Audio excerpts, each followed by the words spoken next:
Yeah. Oh, so you've been thought of this. Yes, ma'am. Okay. Now you talk about changing and things that you like about yourself and don't like about yourself. Yeah. What did you see that you didn't like about yourself?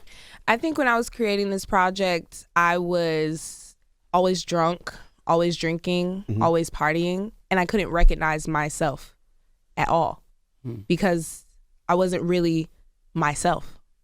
I was intoxicated, whether I'm smoking, I'm drinking, or whatever, and I wasn't liking the person that was reflecting back at me.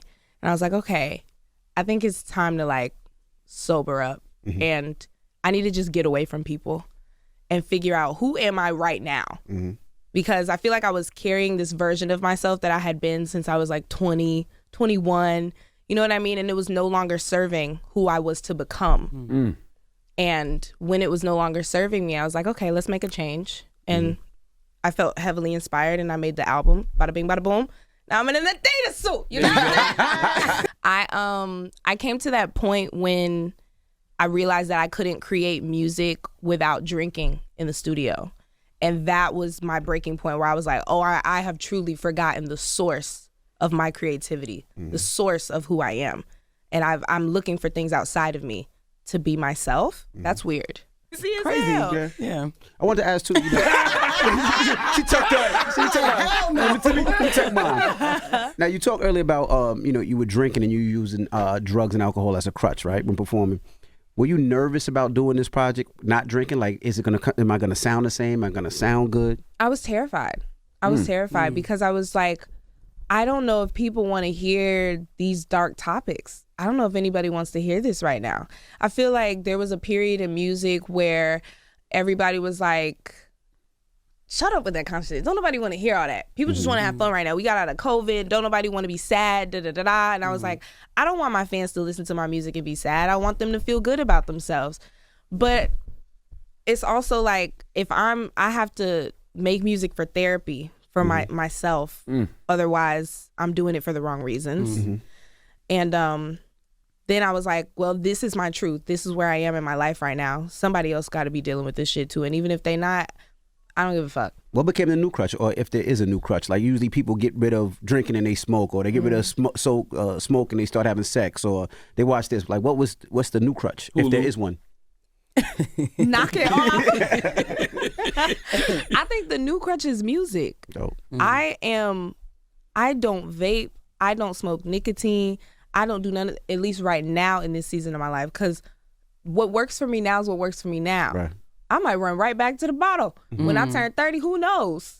And that's my business. Yeah. But I think that this serves me, and my new crutch is just my music and sobriety. It feels better to be sober right now. Got you. I don't think your generation knows how courageous y'all are. I feel like, especially in hip hop right now, it should be reflecting real life situations and real things that are going on. I feel like there is a overload of distractions and materialism and things like that. We need to balance it with that heart and that consciousness and a self-awareness. And that's what I'm contributing right now.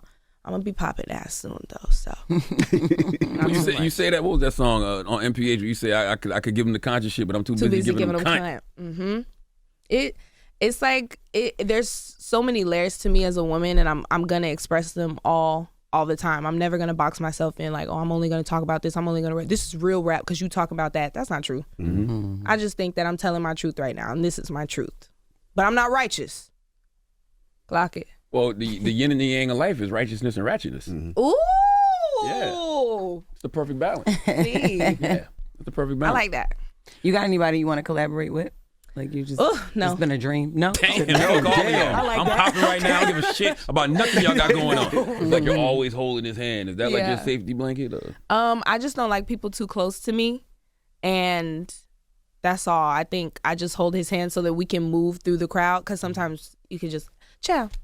Yeah. So what are you doing to just deal with the anxiety in general? Like before you hit the stage? Or? I don't feel any anxiety when I'm on stage or when I'm at shows, or I like this environment. I like my job.